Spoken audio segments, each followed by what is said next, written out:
श्री ललिता देव्यै नमः। श्री ललिता सहस्रनाम स्तोत्रम् ध्यानम्।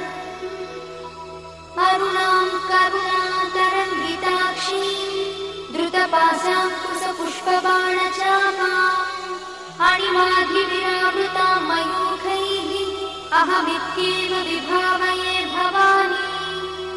ध्यायेत् पद्मासनस्थां विकसितवदनां पद्मपत्रायताक्षीं हेमाभां पीतवस्त्रां करकलितलसद्देव पद्माम्बराङ्गी सर्वालङ्कारयुक्तां सततमभयदां भक्तनम्रां भवानी। श्रीविद्यां शान्तमूर्तिं सकलसुरक्तां सर्वसम्पत्प्रदात्री श्रीमाता श्रीमहाराज